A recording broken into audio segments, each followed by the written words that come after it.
kami ng chicken rice, lanzones. Wala na akong may video guys, kaya ito na lang ang i-video ko.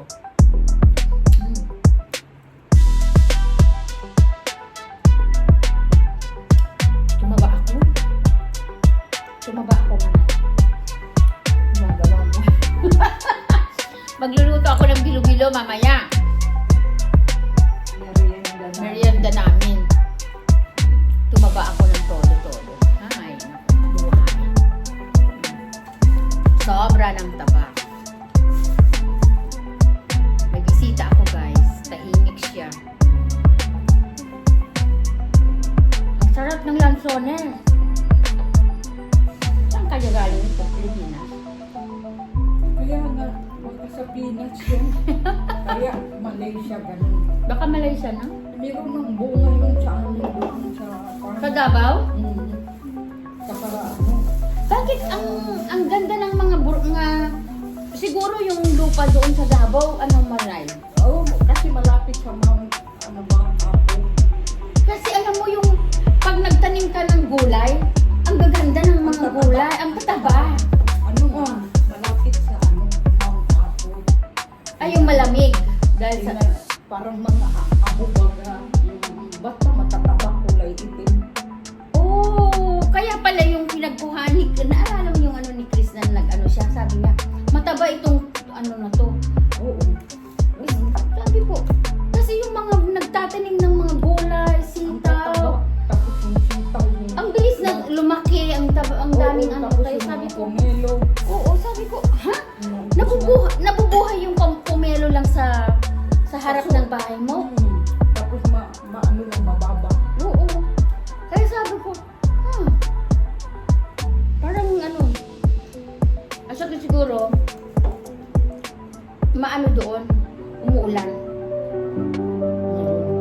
Oo, umuulan. Kaya ano, hindi ka ako sa Ilocos na ano.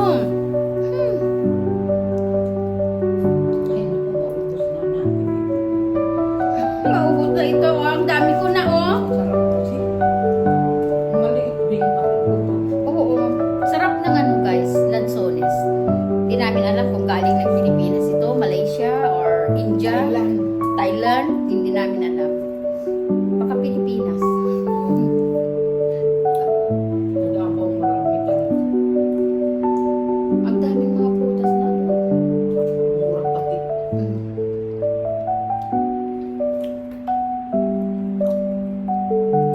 Uy, ang sarap guys. Lanzones.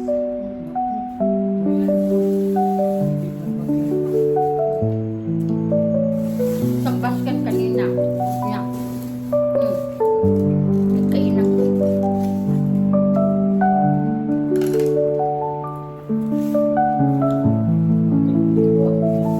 Bili-bili na ako mamaya. Minom na ako ng coke. Tagal na hindi na ako naminom ng coke. Minsan lang yan. Tagal. Bakit doon mayroong malalaking bukid? Diyos ko, kasi yon.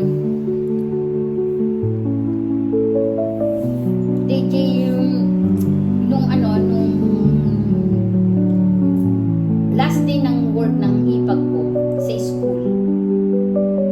Ang daming binigay nila. Kasi restaurant, di ba? Nag-ano kasi sila sa Sino nasa pag mo? yung matanda. Yung mapayat? Yung kasi nasa kitchen sila. Sila yung mga nagpapakain sa front school.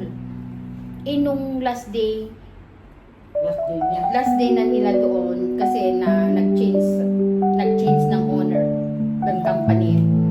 So, pinamigay nila lahat. Ang daming mga gatas, Coca-Cola, yung mga frozen food. So, iniuwi lahat ng mga staff. Kasi by September yata, September, ibang company na ang nag-take over. So, pero dyan pa rin siya magtatrabaho. Pero yung company na yan, pinis na yung contract nila. So, ang ginawa, lahat ng mga stock nila na food, school holiday ng mga bata, Kaya pinamigay lahat. Kahit 3 bottle na yan. Pamimigay ko sana kasi si Andy, pag may coke, inom ng inom araw-araw manay. Oo nga. Eh sabi niya kanina, you know why? The 1 bottle, 4 days I drink.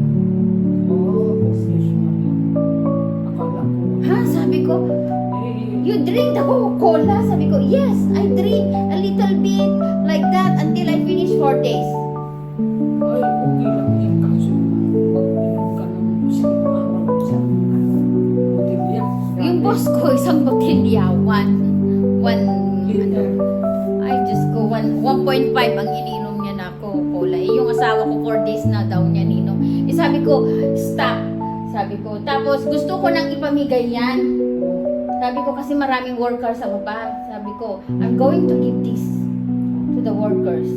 Kasi nag-worried ako kung baka tumaas ang cholesterol niya o tumaas yung sugar niya. Kasi ang sugar niya kasi normal. Eh, tapos ngayon mag-inom-inom ka ng kung ano-ano, tapos mahilig pa naman ng ano. Alam mo, pag wala siyang nararamdaman ng asawa ko manay, kain ng kain ng kahit ano. Ngayon, galing ng doktor, sabi niya, you know dear, my blood pressure, normal. My cholesterol, normal. My diabetic, or normal.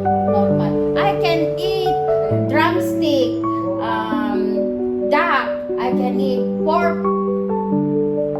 So, wala ka nang magagawa kasi normal na eh. Pagkatapos na naman, before 3 months, 6 months, meron na naman siyang check-up. Less na naman siya ng food. Mag-diet na naman siya. Kasi sabi niya, or else, sabi niya, yung gamot niya. Kasi kaya yung doktor, nag-less siya ng gamot. Yung sa high blood niya, naging nag-half form lang yung ano niya, hinap na nila.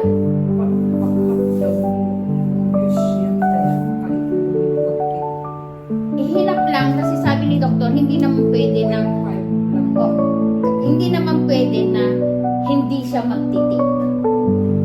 Hindi naman pwede na i-stop mo ang maintenance.